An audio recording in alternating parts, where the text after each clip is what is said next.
Hello, folks. My name is Jim Worthen. The show is Worthen One-on-One.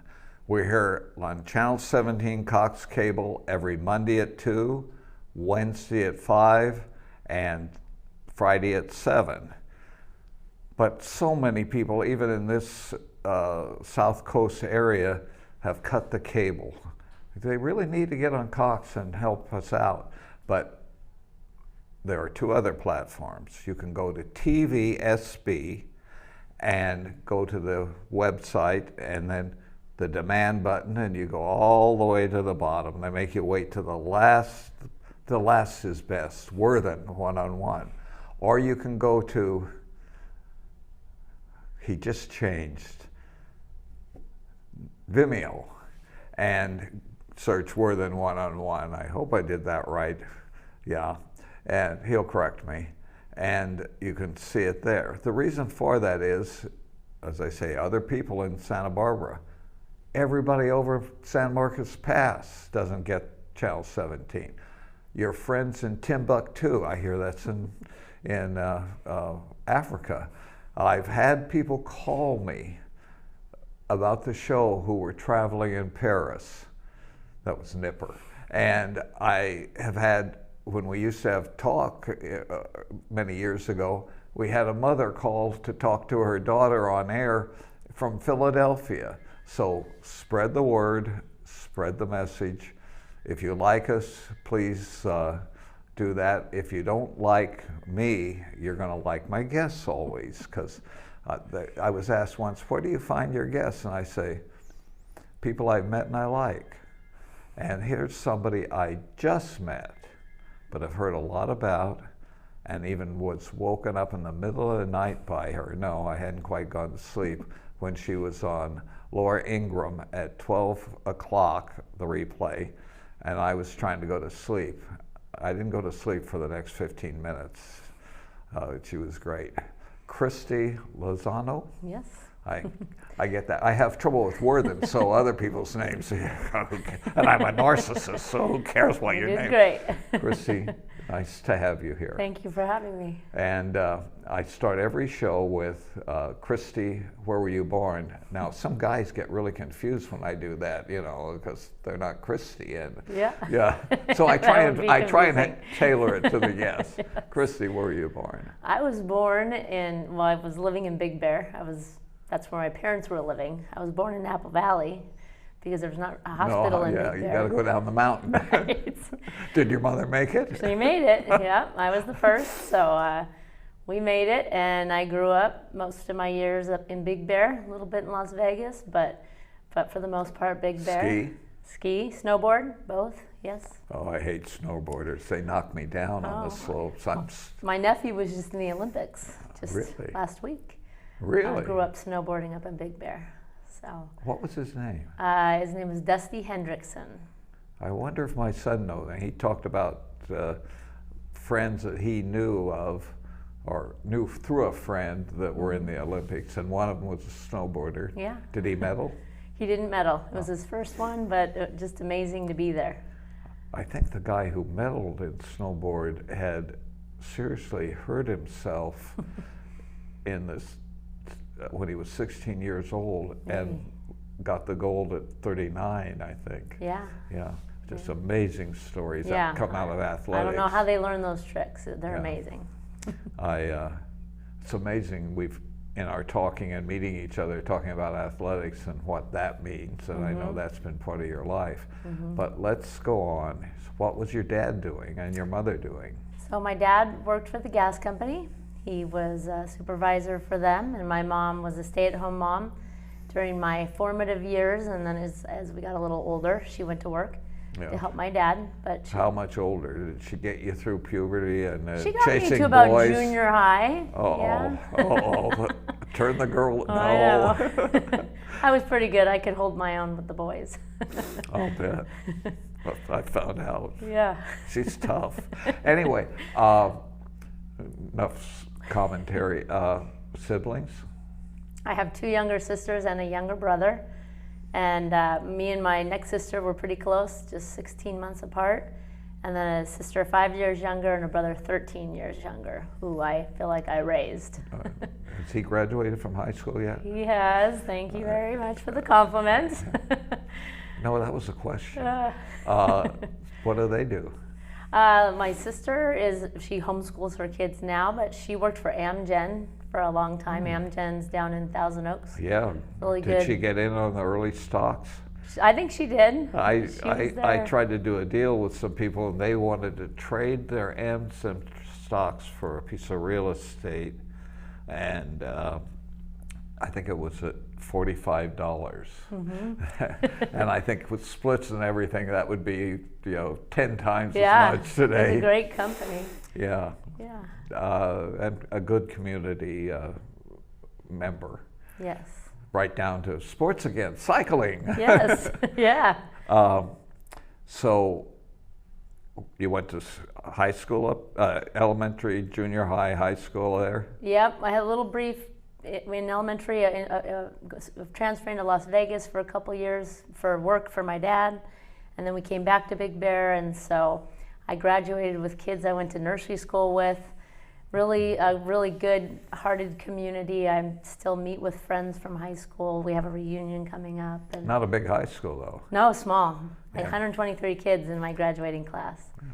But I graduated from the biggest high school in California at the time, and there were 800 kids in my graduating class. Yeah. Hayward High. Yeah, but relationships. Farmers. Yeah, relationships go deep though, and you can make them.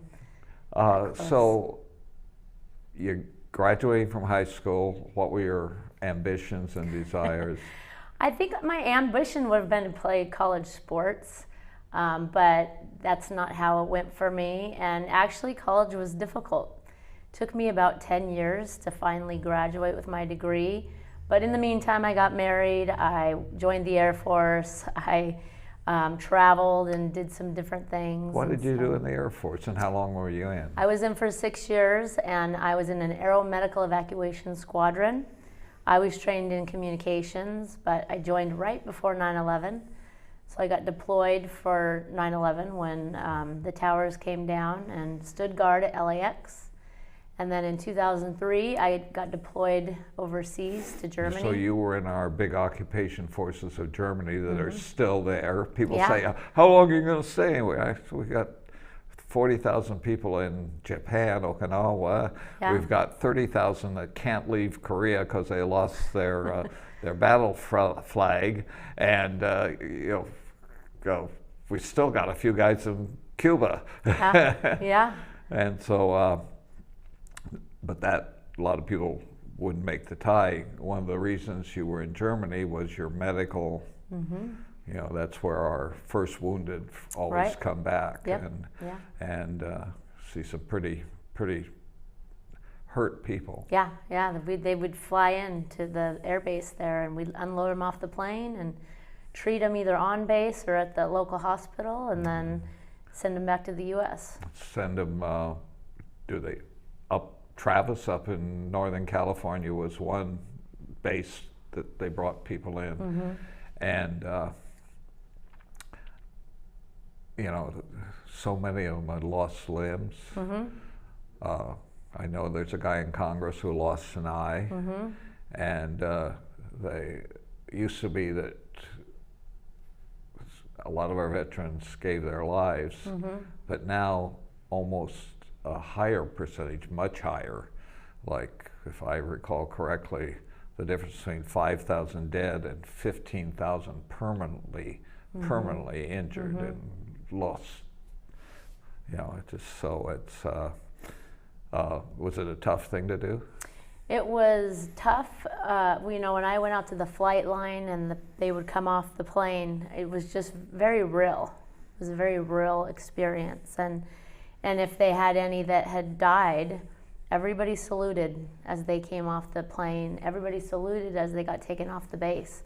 Now, if they came off the plane there, had they died of their injuries at or as they came there? They didn't die in battle and they went in a different way? I don't remember exactly, but I think they would be I think they would have been transported maybe died in flight. Yeah.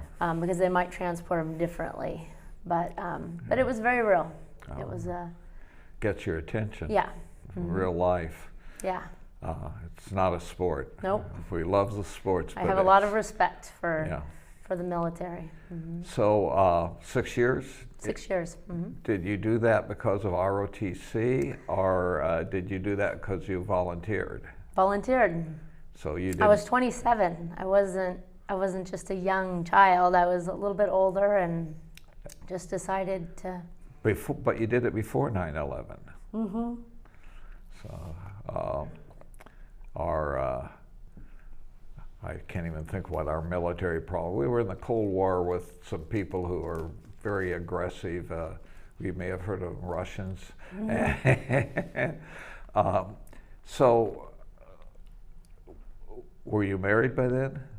Where did you meet your husband? I met my husband in Big Bear. Had a ski shop. Gosh, you did a lot in Big Bear. Yeah. Do they let you back there? They do. I have lots of friends in Big Bear. We have a good friend here who goes up there all the time, Steve Golis. Have you ever met Steve?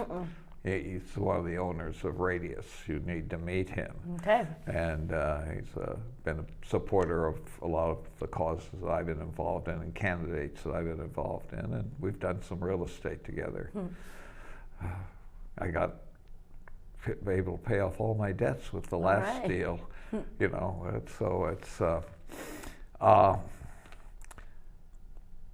you met your husband there after your deployment? We were married before my deployment. And he went with you to? He actually enlisted at the same time. Oh. So. What branch? Same, Air Force, National Guard. And so he was deployed, got deployment to Germany also? No, he stayed. We were here in Santa Barbara at that time. We had just moved to Santa Barbara. He was in grad school, and so he needed to stay and go to school, and I went. So he stayed in Isla Vista looking at girls in bikinis while you were looking at men without legs. Right. Pretty unfair, don't you think? It's the real world, as you just said. Right. And most people avoid reality in many ways, sadly. Yeah. And we probably won't get into that topic of the biggest killer in the last few years, which is depression, drug addiction, mainly in young men, men between 20 and 40, 100,000. 110,000. Yeah. So you came back to Santa Barbara after doing your full 6 years, or did you come back and do some Well, studies? it was National Guard, so my deployments were 6 months, and then I would come back to life, regular life, and still train with them. And so then, just after my deployment, I became a teacher here in Santa Barbara. Interesting. People don't realize that except Vietnam, every one of our wars has been mainly National Guard and reserves, not regular Army. Right. Vietnam was different, and that was part of our problem. We drafted and made them go rather than volunteer Army. Right. So you went to UCSB? I went to Cal Poly up in San Luis Obispo, moved there in 1996 and finished my schooling. I actually graduated in June and deployed to Germany in July. And you had your daughter about 15 years ago. I had my daughter 15 years ago. That's how did I know that? She's sitting in the control room. I thought you were reading I met her. Yes. Yes. Great kid. Yeah, Great and kid. I got out of the military because I had 1 year left when she was born, and I wasn't going to get deployed as a mom. Yeah. So. And that was a tough time in the war against terror of, people being a policeman or a teacher or a doctor, and all of a sudden they had to go for 6 months at least. Yeah. And they sacrificed a lot, and their families sacrificed a lot. They did. So you're no longer married. I'm not. Men out there want to know. I am not. And so you started teaching in Santa Barbara? Yes, I did. Right after I got back from my deployment, I got hired at Santa Barbara Junior High. And that was my first job as a teacher in 2004. What year was that? 2004. Mm-hmm. I only asked because my first ex worked at, but that goes way back. No, she worked at San Marcos and Goleta Junior High. Okay. It's terrible to say first ex. Both my wives were wonderful women. Yeah. They put up with me for 14 and 17 years, so it was me, not them. Yeah, that's and so you have a daughter. Mm-hmm. You're here in Santa Barbara. You're a single mom, mm-hmm. raising her on in those days in the beginning, not a very good teacher's salary. You know, when we look at it today, the average teacher making $80,000 a year for working 8 months, but we don't think about the beginning and the lack of, not the right term really isn't tenure, but the lack of time on the job, while the teacher's salaries go up. And you were teaching what courses? Well, I've taught physical education for my entire career.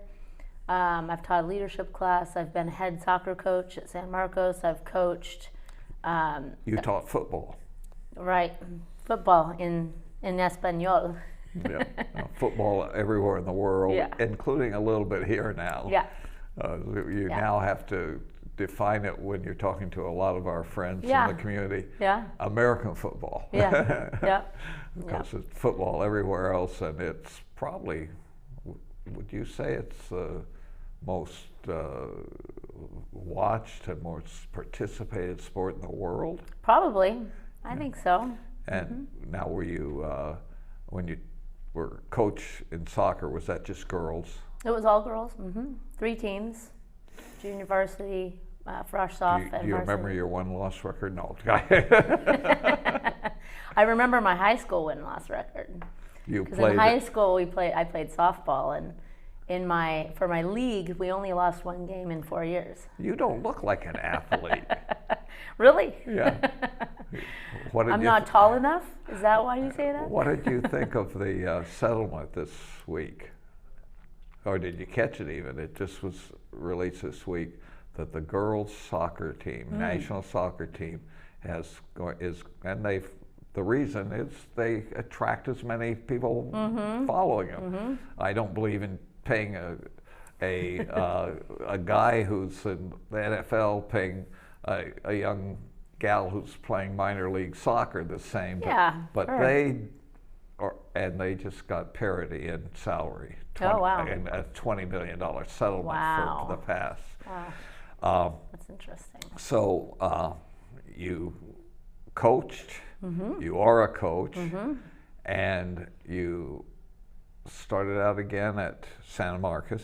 Started out at Santa Barbara Junior High. Then San Marcos. Then San Marcos 8 years, La Cumbre 3, and then McKinley and Cleveland 6 years. I was split between the 2 schools. So you've had a breadth of experience, 6 years elementary. 4 years junior high, and about 9 years high school. Yeah, so in the academic end, because a lot of people don't realize that in high school and junior high school, the coaches are teachers. They have to teach. What were you teaching? Academically, I never taught a class, but in my physical education classes. That's a class. Right. So I teach a lot of character, a lot of life skills, a lot of the things that actually help kids apply themselves. You know, hard work, resiliency, grit, stuff like that. You would scare me. It would be, Jim, shut up and go to the bench. You would bench me. That happened a few times. No, I don't think I would bench you. I think I'm very structured and routine based, but the kids feel very safe in my class. and they feel successful, because I really work on their confidence.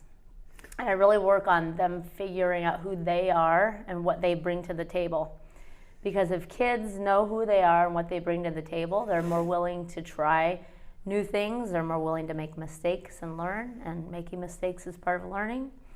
And so, and I went back to school and got my administrative credential to become a principal, because I wanted to go to the next level, and I haven't done that yet, but I've had that training, and so you've got a administrative credential. Yes.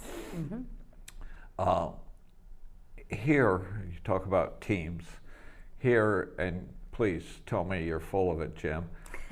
We don't have a large black population. We don't have a large Oriental population, but we're probably in public schools equally non-Hispanic and Hispanic. Is that accurate? Yeah, I think I saw some numbers recently, and I think Hispanic was a little higher. But yeah. And so how did you get them to get along? Because we used to get in fistfights. Well, you know. But that was the Italian kids. Yeah, right. It's interesting because in physical education is where sometimes they would be in different classes for academics, but in physical education, they would always come together.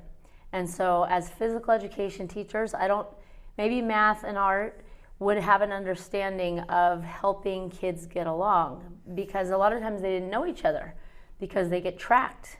You track certain kids here and you track other kids here, and they never see each other, but then when it comes to maybe electives, music, art, physical education, they have to come together. And then especially in physical education, they have to learn to work together, because they're playing games or they're... It's the other guy. Right. Beat the hell out of Dos Pueblos. Right, yeah. Right. So, we do a lot of... And don't get too many flags. Right. So we have a big job as physical education teachers of helping bridge those relational gaps in a short period of time.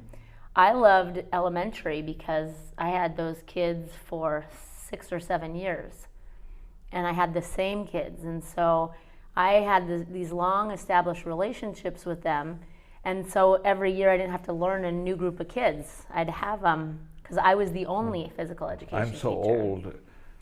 You went to first grade, you had a first grade teacher, then you went to second Right. grade, you had a different teacher, Right. then how But as a physical education teacher, I had the whole school, year after year after year.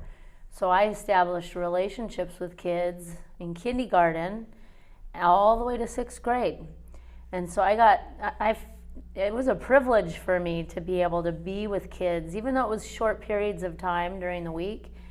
I knew them, I understood their development, I could encourage them, I watched them change into, from very basic skills to like really strong and able to do different things. And so it was really awesome. I never thought I would teach elementary school, but I loved it because it's the formative years. They're excited to learn. They're not afraid of doing things in front of other people, and it was really a lot of fun.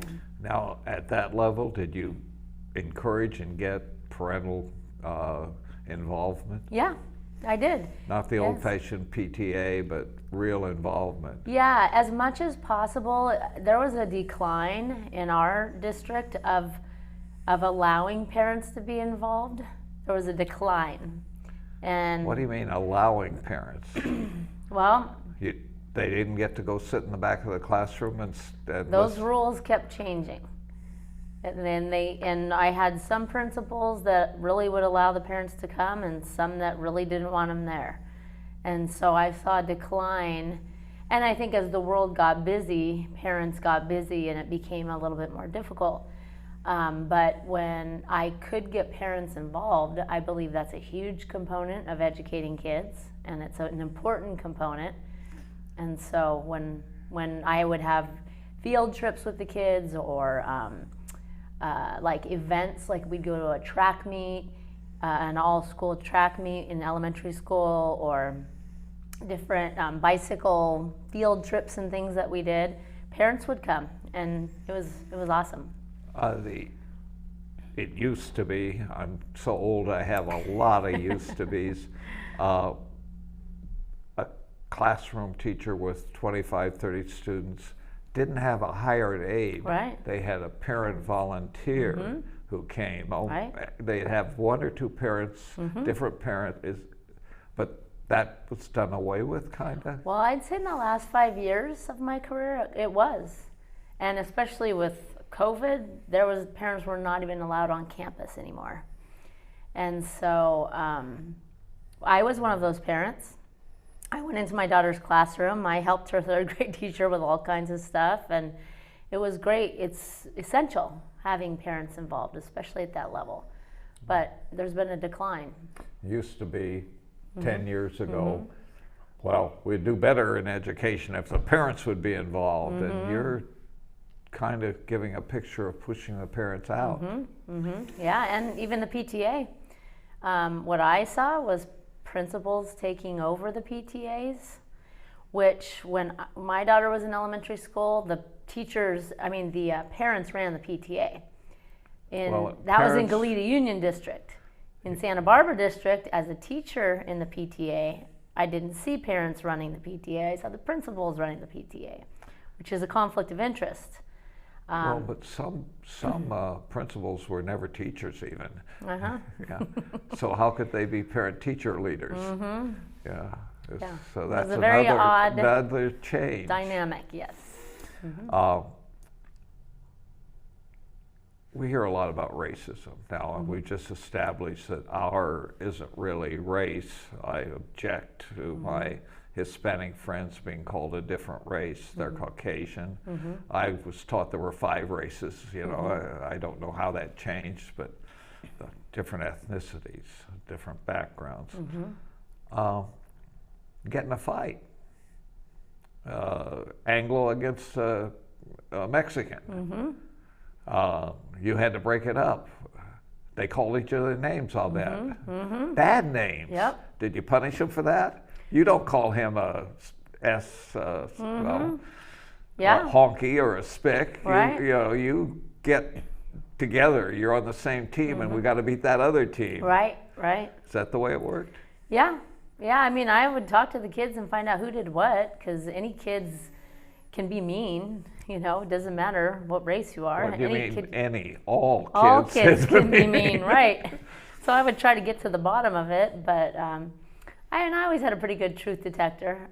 Because I was with the kids for so long, 7 years, I knew who was capable of what. I knew kind of, when you have that relationship, it's easy. It's kind of easy to figure things out. Did you make the kid who started apologize to the other kid? I never make kids apologize. I highly suggest it, but if they're not really sorry, you're right.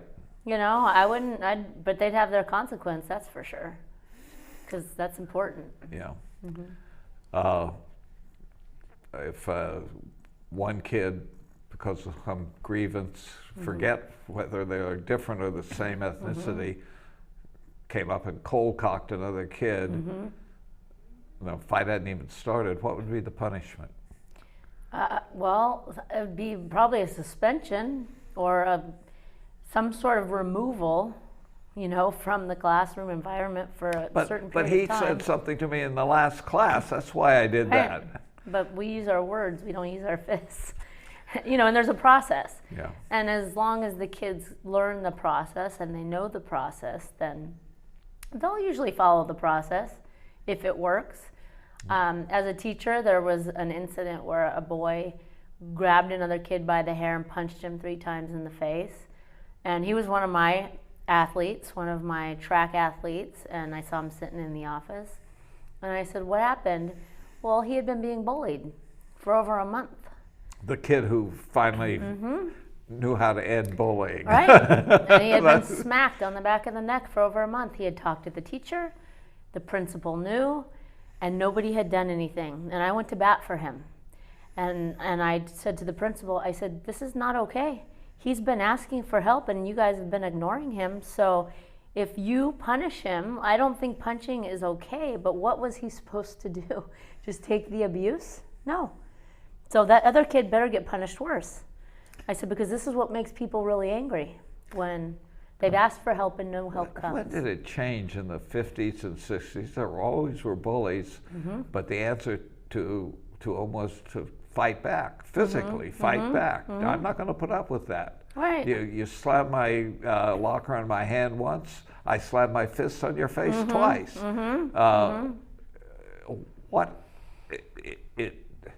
How is bullying handled without the retribution to the bully?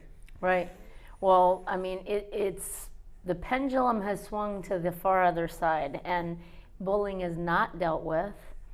And it's probably why mental illness in children is up, because when an environment is unsafe, then people kind of lose their minds a little bit, you know? And when a bully is not dealt with, then, and I think that, you know, teachers can only do so much. And so if a teacher has to run around and do discipline all day, every day, then, you know, they try their best. But, you know, I think when they get in a fight and it comes to that, it's because the bully doesn't stop when the teacher says stop, or when the principal says stop, or everybody has said stop, but he doesn't stop, and then the kid has to kind of take it in their own hands. Out in San Marcos, you had a little bit of this, but not very much. On the east side, the west side, kids finally would get a knife or a gun to settle it in high school. Right. Usually a knife or a bat or something. Right. There's more and more gunplay today, but it used to be that they went to violence to stop the bullying or stop the abuse. You were at San Marcos, and I'm going to surprise you with this question. Okay. When were you at San Marcos? The last place? From 2005. Was that the last place you were a coach? Yeah, as a head coach. Were you there when the principal was fired? I was not there when he was fired. I think it was at McKinley at that point. And Brevins? Ed Behrens. Yeah, and he really wasn't fired. He was just demoted to being a teacher. Yeah, but that's a firing. Yeah. As a principal. Really, maybe only in income, because he probably had a better job as a teacher. True. And too much history in Santa Barbara. I know too much. Yeah. Tell me to shut up. Yeah. So you recently have become a national star. I tell the story of I missed recording your show with Laura, and I turned on her show to go to sleep at 12 midnight, and the lady that everybody had told me about was on for 15 minutes on prime time. That was a repeat. So you were on at 7 or something for 15, talking about some not really new, but in the last 10 years, problems called critical race theory. Yes. Why don't you tell us what it is and why you object to it? Yeah. So it's curriculum that is supposed to educate us about racism and equity and, you know, these different topics, and it doesn't educate us. It sort of poisons our minds. It drums up racism. It engineers racism between people of color and white people. And so it's very toxic. It's abusive. It divides people, divides us actively.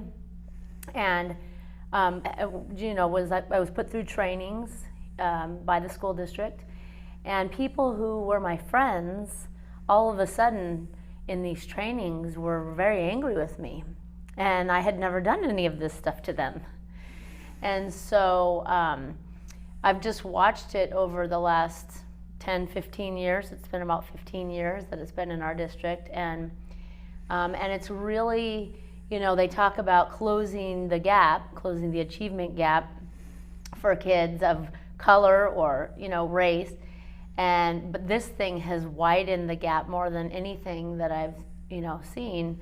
The gap between, whites and people of color, and I would even say children and their parents, and it's very divisive. And with our mixed families, it's got to be very confusing. Very confusing. Mm-hmm. And we've always had mixed families in this country, but they were, again, ethnic. Irish marrying a Jewish girl, or a Italian marrying a white girl. Right. Wait, Italians are my mentor Robert J. Lagomarsino was so red-haired and white-skinned, and in fact his father's nickname was Red. Right. And so don't tell me about color.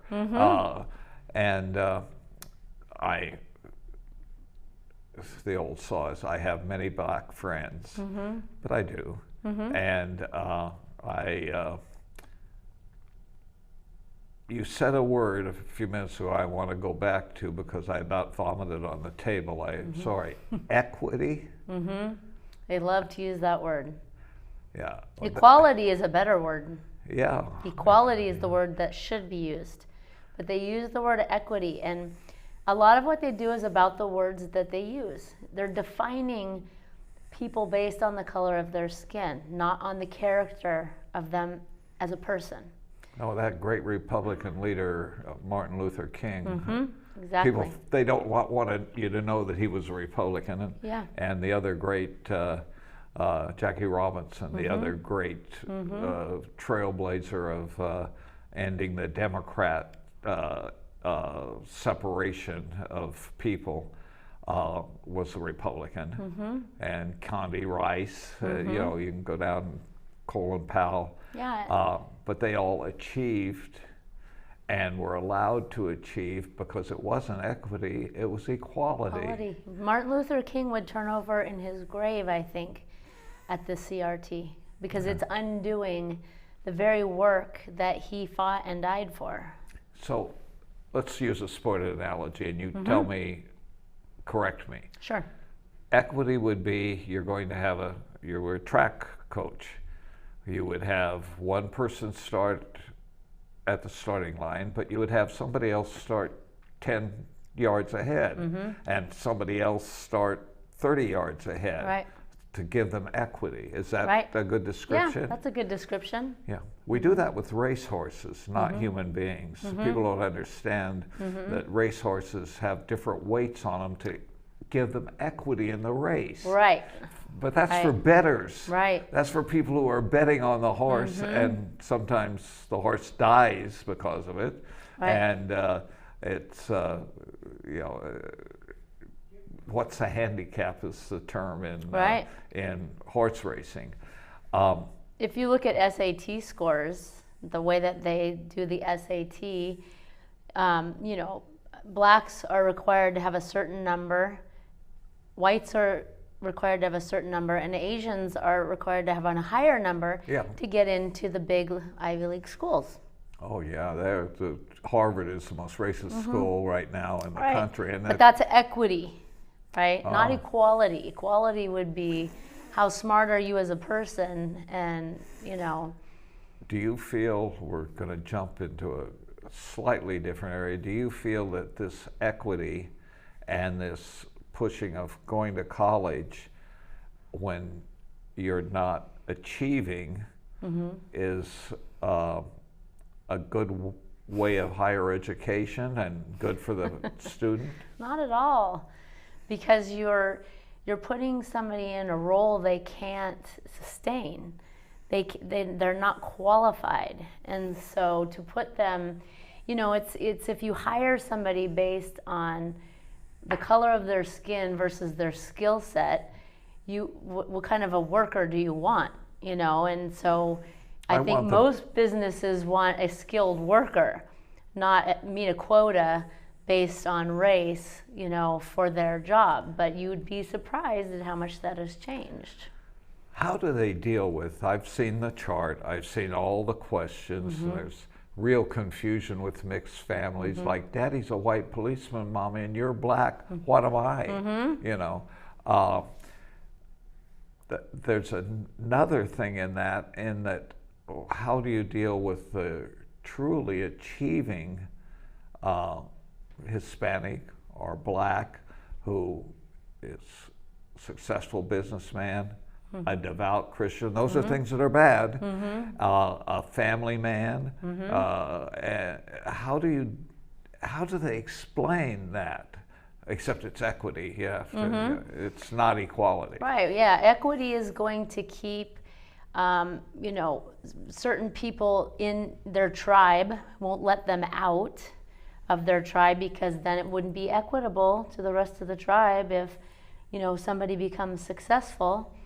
Equity is going to not allow the right person for the job because they have to keep it equitable between people. I think there's a balance. I think that we can strike a balance in there, but are we talking about character, or are we talking about how we look? I mean, if you base things on how you look, then I think we're going to be hard pressed to do a lot of good. I know kids of an ethnic group, and they wanted somebody to get out and prosper, so they'd hire them.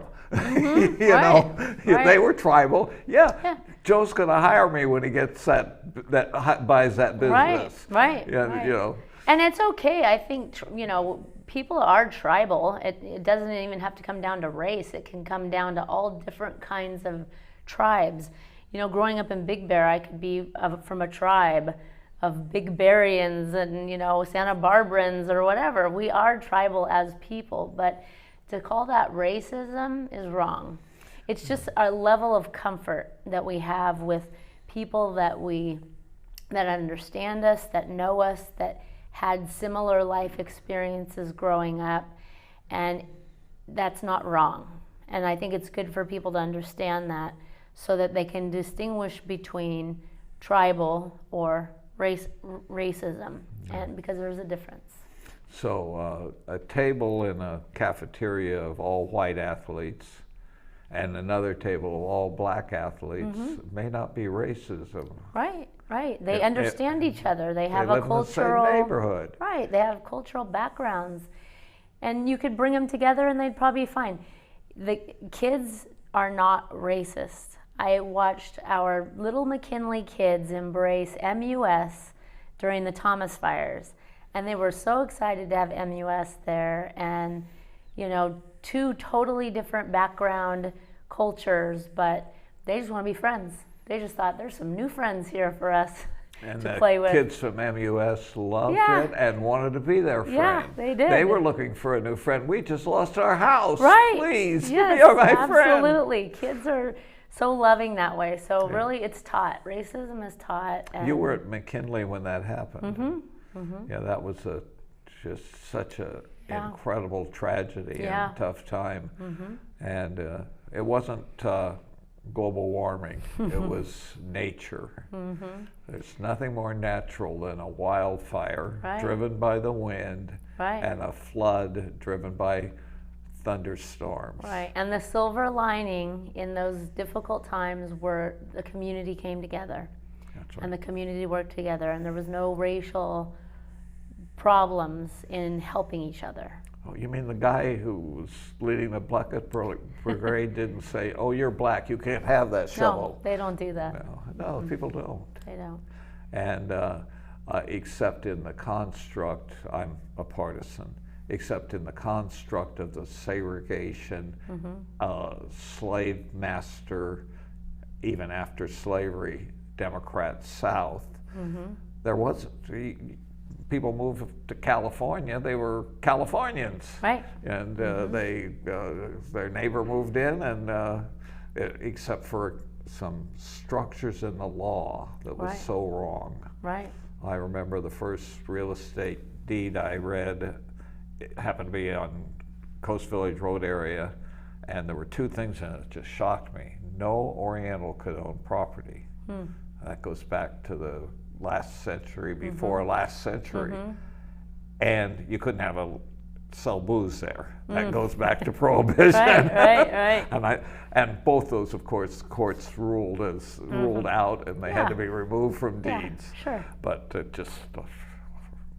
I'm a kid. I grew up in Hayward. The only thing I didn't like was the football players that beat up on me in football. They were black, and they lived in a part of town that didn't have streets, didn't have sewers, and I couldn't understand. And my parents said, "It's the government. They don't have enough power to demand what other people have." As we drove down our dirt road to build our new house, you know. Yeah. So, what are some of the answers in our last 12 minutes and 14 seconds? Not that you would know. Well, some of the answers, I think one is they don't get to define what's true. And they use language to define what's true. And we have an inalienable right to not believe them. People just have to understand it is actually that simple. Now, you're talking about educators. I'm talking about anybody who listens to the narrative, the CRT, or any of the kind of counterproductive instruction that's happening within the schools, it's happening outside of the schools. They don't get to redefine, what is true. And, even with the transgender, men competing against women. We didn't get into that. All of that kind of stuff. But they want to say that it should be fair or it should be done. It is against women what they're doing. And so that's the women achieved more money and more protections in sports through Title IX, right? And these supposed transgender, and again, we have to admit this isn't anything new. There was a guy, right? It was a woman who became a man, and in tennis, professional tennis. And it was much better. But he really went through the sex change operation 40 years ago. He really did change. And he had hormone. That didn't stop him from having the God-given biological help. But Chrissy and the other female tennis players had the God-given talent. No equity here. Right. So, so they're trying to use shame and guilt to force us to allow these things to happen, to force us to, not stand up against it. And I don't think we have to do that. And I don't think that we should. And so I think that's a simple piece. I think that as far as parents with their kids, they can be told that they are not allowed at school, but they need to go to school and they need to be involved and they need to be talking to their kids and finding out what they're learning about or not learning about. Did the closed schools going to Zoom really expose what used to be a parent sitting in the back room and at least once a week to all of a sudden saying every day, Mom, Mom, I need help with this. What is this crap? All of a sudden. Yeah, I think it did. I think that a lot of this stuff it's just kind of weaved in. So it's not really, I think some of it's blatant, but some of it's not too blatant. It's sort of just kind of snuck in here and there, but it's for a long period of time. So it does damage very slowly. It's hard to really, you kind of hear some things and I think you kind of have a little red flag go off, but you don't really want to believe what you're hearing, and so maybe parents don't do anything about it. I think that was so the parents were the frogs in the nice water, and the stove was turned on, and all of a sudden they were getting cooked, and they decided, I'm jumping out of this. Right, and kids don't know what they don't know, so they don't know to go home and tell their parents, oh, I think this is wrong, and so I think that's kind of been my intent with helping inform parents of what's happening, and And we know the lack of education that has gone on in this town and the low test scores, and so we need to turn the Titanic around and go the other direction. Well, see, and you and I argued about this in our brief time together. I see the low test scores, which are only only tell us what is wrong, but literally people graduating from school and not reading at the first grade level, being functionally illiterate. Yep. And worse in math. It's even worse to be functionally illiterate in math. You can learn the language by watching television and reading books, but you can't learn math from watching Dr. Oz on TV. Right. And math doesn't necessarily take speaking English. You know, it transfers over beyond language. The same people who are into critical race theory want us to understand that 2 + 2 is 5. Right. And again, they'll redefine the rules. Yeah. We were taught, God bless our teachers, that you're here not only for me to tell you the truth, but to learn how to find the truth. Right. To be Critical educated, to make decisions and find things out. Right. So if you were in charge, what would be you teaching in elementary school? Would it be critical race theory? We would get back to the basics. What's that? Math, reading, writing, arithmetic, character development, life skill development, the arts, things that are fun. Kids love to learn. In elementary school, they're little sponges. They love to learn. They will learn critical race theory because they are so starved for an education. They have been starved for education, and then they attach to that, which I believe. And this person who has been themselves taught critical race theory and told that's the way to go, that teacher is that authority figure that they look up to. Right. So it can be very detrimental to their, to who they are as a little young person, and to be told you're wrong.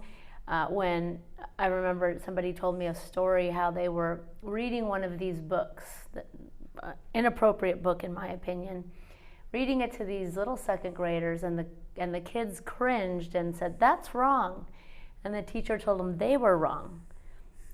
When in fact the second graders were right in what they were thinking, what their morals and their values were from their family, and their teacher said they were wrong. That can really do a lot of damage to a young person who's just learning the ways of the world. Mental confusion. I don't know if it was, I think earlier we alluded to the narcotics death rate. You mentioned suicides.